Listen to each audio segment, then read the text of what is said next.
Hey everyone, we finally broke our streak of 100-degree plus days in Houston, but the threat of heat exhaustion and, even worse, heat strokes are still high.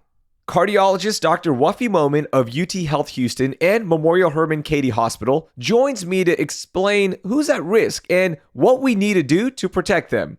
And just a heads up, Dr. Momin was at the hospital for this interview, so you're going to hear some beeping and booping background noises during the interview. It's Thursday, August 24th, 2023. I'm Raheel Ramzanali, and here's what Houston's talking about. Dr. Momin, welcome into CityCast Houston. How are you, man? Good. Thanks for having me, Raheel. Pleasure to be here. Absolutely, man. It is hot outside. We finally broke the 100-degree streak, though, which is nice. But I need to know, how have you been staying cool during this historic heat wave we've been going through? Oh, man, it's been a struggle. I can't tell you how many times I've been fighting with my air conditioning at home. Me and the girls, my wife and two kids, we've been spending so much time indoors. We try to sneak out early morning hours or late evening hours, but that's about it. But staying indoors has helped, but we're getting a little stir crazy right now. Yeah, and I think a lot of Houstonians are, right? And that's why so many are heading outside. And we've seen a lot of cases of mass heat exhaustion. So I want to start with that. Like, what exactly is heat exhaustion and what should we look out for? You know, you bring up a good point here because I don't think Houston has seen a heat wave like this in quite a few years. And the streak we've had has been unprecedented. And not only in the hospital, but I've seen personal cases in my personal life of people struggling with the heat. And, you know, when we talk about heat exhaustion, there's a spectrum. It starts with just heat cramps, just, you know, some cramping of the muscles and feeling a little bit thirsty and maybe some excessive sweating. And then on the other extreme end of it is heat stroke. And somewhere along the middle, some people start struggling with some heat exhaustion with symptoms of dizziness, excessive thirst, heavy sweating, along with some nausea. And they may feel a little bit weak or queasy. And, you know, that's the time where it's very important to recognize those signs if someone is around you or even if it's yourself before it gets to a heat stroke, which Oh, at that wow. point could become life-threatening. So tell me about heat stroke. If you think you are suffering from that, it's an immediate go to the hospital, right? Oh, absolutely. If there are signs of heat exhaustion, and then on top of that, you're dealing with someone that's confused or unconscious, that's the time to call 911 because a heat stroke is a medical emergency. And if not taken care of promptly, could actually Mhm. result, worst case scenario, in death. Man, that is scary. That is scary right there. So we have a lot of listeners who work outside, and we have seniors as well whose AC units might go out. So what can folks do to prevent heat exhaustion and, God forbid, heat stroke if it gets to that point, or is it just like simply overheating? What can they do? So, you know, this actually requires a lot of planning. And Houston, it's always hot in the summers, especially this summer. So, planning your day properly is key. Trying to pick days if you need to absolutely be outdoors. Pick times of the day where it is cooler in the early morning hours or in the late evening hours. But if you have to absolutely be outside in the afternoon or peak heat hours, make sure you're wearing loose fitting clothing, light colors that reflect heat rather than darker colors that absorb heat. And then also taking breaks during chores or your outdoor work and seeking shade multiple times of the day. And most importantly, hydrate. And, you know, not with things that could be dehydrating, such as coffee or caffeinated beverages. I'm talking about water or sports drinks that have electrolytes. Those are some of the key things. Man, I'm over here drinking 2 cups of coffee every morning and then going for a run. This isn't good. And you know that's part of our normal daily routine, and we kind of get Yeah. trapped, and then all of a sudden you're outdoors and it's too late, and you're suffering from heat exhaustion. All right, so we've talked about most of the population, but there are certain groups that are a little bit more vulnerable. And I want to start with one group that you talked about in the Chronicle, people that are on blood pressure medicine. What is happening with them? This is a very common occurrence, and we see this all the time, especially during the hotter months. Some of the medications that we use to treat heart disease, such as high blood pressure or even congestive heart failure, are diuretics. And these diuretics help maintain fluid balance in the body. And the way it does it is, these medications cause you to urinate.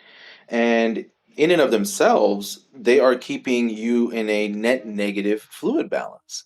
So if you add the extreme heat to that, and you don't plan your day accordingly, you can get into a situation where you not only are on medications that are causing you to be dehydrated, but on top of that, you're dealing with extreme heat, high humidity, and your body can't regulate its temperatures. And its main mechanism of sweating cannot happen, especially when you combine high amounts of humidity to this excessive heat.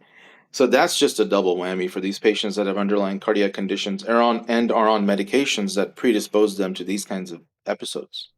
So planning the day ahead, hydrating a lot, that sounds like one of the biggest things for people on these medications. Is that the best way to prevent any kind of issues? Absolutely. And in my clinic, just because we've seen such an uptick in heat related illness, I've been counseling my patients that are on these types of medications to let me know if at the earliest if they have any signs, so we can maybe even make adjustments to their medications, especially patients whose main source of income or living is based on or are based on jobs that are primarily outdoors. And being in my line of work, it's surprising how many people work long hours throughout the day, maybe not in direct sunlight, but in hot conditions such as garages, car shops. They're not exempt from heat related illness just because they're in shade. It's still very hot out there. All right, let's talk about people with heart conditions that maybe had a heart attack previously. And yeah, they could be on the medications that you talked about, but are they at more risk of heat exhaustion? I think they are more at risk because when you do have underlying heart conditions such as a heart attack or congestive heart failure, you are naturally going to be on medications that are either blood pressure medications, diuretics, or heart failure medicines. And I think that in and of itself predisposes them to suffering from heat exhaustion a little bit more just because they're starting off on those medications. Now, Mm. to take it a step further, I will say that heat exhaustion puts a lot of stress on your heart.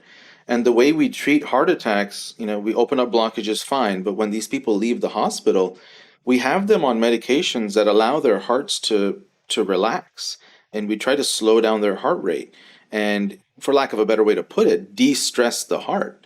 Yeah. But if they're going to be in these extreme conditions, the natural response of the heart is to speed up to accommodate for these fluid losses that they're having with excessive sweating. And when that happens and you combine underlying heart disease, that's ripe for a situation of a complication such as another heart attack or even exacerbation of their heart failure symptoms. Wow. Just, ooh, man, that is scary. That is so scary. Now, have you seen an increase in patients that are dealing with heat exhaustion or even a heat stroke across your patients or across a hospital? Oh, absolutely, man. Not only my patients, but if I may, I mean, a personal example, I was outdoors for a couple of hours for a funeral recently, and, a family member had an episode right in front of me. Wow. Luckily, my brother, he's a first responder, he's a registered nurse. I was there. We were able to quickly, resuscitate the patient or the person there at the funeral, but not only in my office, but, I'm seeing personal examples in real life. As a matter of fact, I just saw a patient in my clinic last week who described an episode. And I'm like, man, you were having symptoms of heat exhaustion. You just didn't realize it. Man, that is so scary that you saw it right there. And luckily, you and your brother were there. What about for our listeners that might run into an issue like that where they see a friend pass out or, show any of the signs of heat exhaustion? What tips do you have to help us prepare in case we run into that? I think first and foremost, what people need to understand is they need to call for help.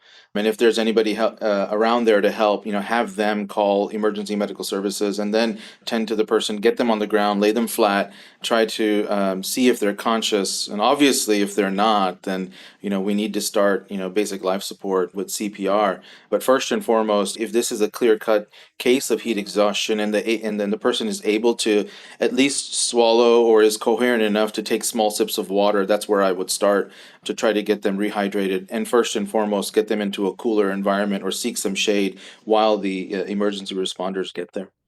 Gotcha. Now, before I let you go, are there any other group of people or people on certain medications that we might have forgotten about to watch out for during this heat wave? There are so many medical ailments that people deal with, not let alone heart disease, and there's so many medications, a wide variety of medications that people are on and that can have adverse side effects when people are exposed to the heat. For example, there's certain psychiatric medicines that predispose you to having heat exhaustion just because of the way they work, because of the elevated heart rates when people take these kinds of medications.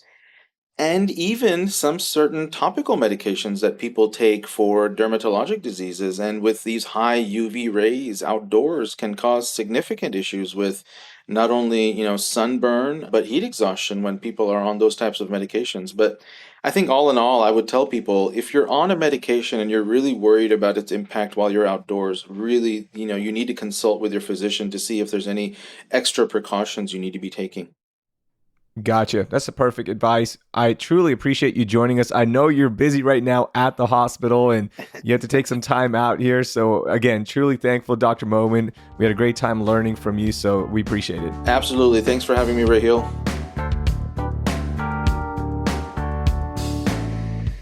That was Dr. Wafi Momin. You can learn more about him with the link in our show notes.